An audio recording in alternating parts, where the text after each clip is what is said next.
Bonjour et bienvenue dans ce nouvel épisode de Ose ta carrière. Je m'appelle Isabelle Lefebvre, je suis coach professionnelle et fondatrice de Mentor à Plus Coaching professionnel.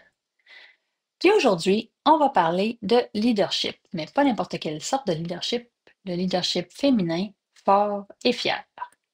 Surtout, comment briller sans permission.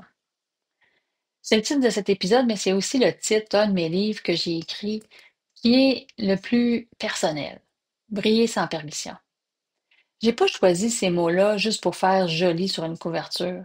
C'est parce que je l'ai vécu, je l'ai vu, je l'ai entendu. Encore et encore. Chez des femmes qui occupent des postes de gestion, des postes haut placés de direction, de coordination, des femmes qui ont gravi les échelons, qui ont travaillé plus fort, plus vite, plus longtemps, malgré tout, ils se remettent encore en question. Aujourd'hui, j'ai envie de te parler d'elles, peut-être de toi. Quand une femme devient gestionnaire, elle commence pas avec la même feuille blanche que les autres. Avant même de commencer à gérer, elle doit souvent se justifier d'exister dans cette posture-là. C'est ce moment où tu prends la parole en réunion puis qu'on te coupe, ou qu'on reformule ton idée comme si elle venait d'un autre, ou ce moment où tu poses un cadre clair puis qu'on te trouve trop rigide ou même sèche, ou encore ce moment où tu souris. Tu apaises, tu fais attention à chacun, ce qu'on te reproche de manquer de leadership. Quand tu es une femme en gestion, chaque posture est jugée au carré. Chaque silence, chaque émotion, chaque choix de mots est passé au microscope. Et tu marches souvent sur une ligne qui est mince entre trop douce et pas crédible ou trop ferme puis menaçante. D'un autre côté, trop compétente, de l'autre, intimidante. D'un côté, trop humaine, de l'autre, pas assez stratégique. Puis le pire, c'est que tu finis par y croire toi-même. Tu commences à douter. Tu t'excuses d'être toi-même.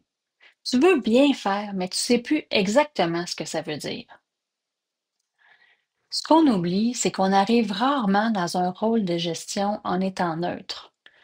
On porte tous en nous un héritage qui est invisible.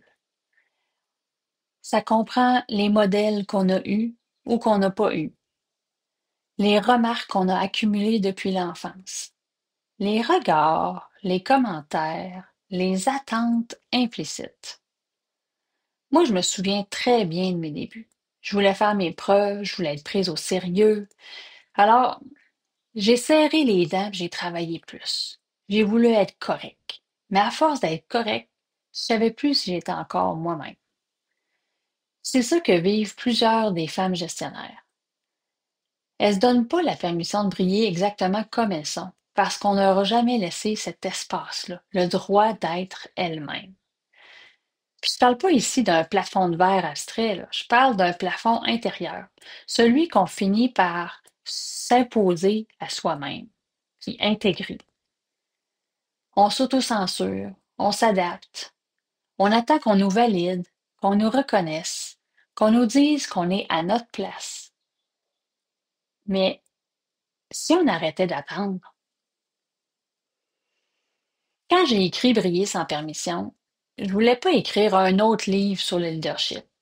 Je voulais écrire un manifeste, une permission qu'on ne devrait pas avoir à demander.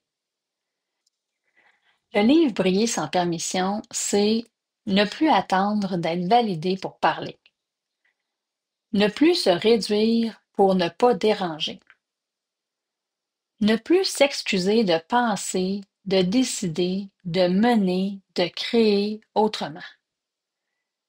C'est aussi dire non sans se culpabiliser. C'est prendre le lead sans se justifier. C'est occuper l'espace sans devoir le négocier. Fais attention, briller, ça veut pas dire être parfaite. Ça veut pas dire être toujours forte.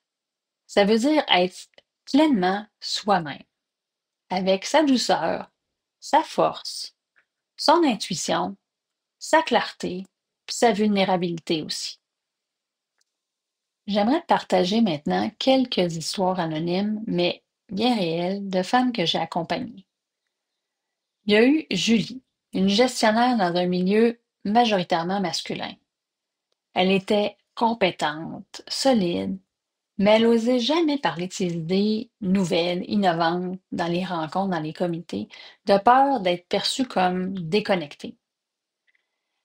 Elle s'effaçait, elle laissait la place aux autres, puis pourtant, c'était elle la vraie visionnaire dans son équipe.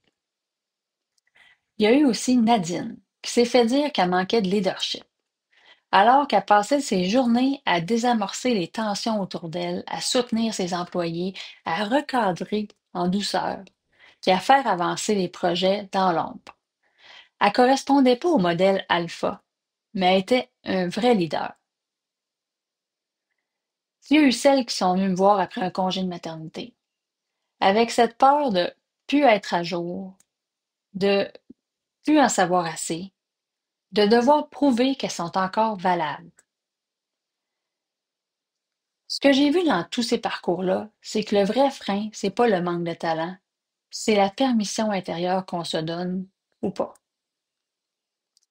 Alors, comment on fait?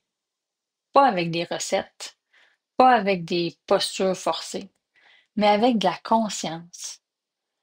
Une posture d'audace bienveillante. Voici ce que je propose souvent. 1. Identifier les messages. Quels sont les tu es trop ou t'es pas assez que tu traînes encore? 2. Redéfinir ton modèle de leadership. À quoi ça ressemblerait une gestion qui serait à ton image? Si ton style était validé, il ressemblerait à quoi? Troisièmement, prendre une parole claire, alignée, enracinée. Pas pour convaincre, mais pour occuper ta place avec toute la légitimité qui te revient.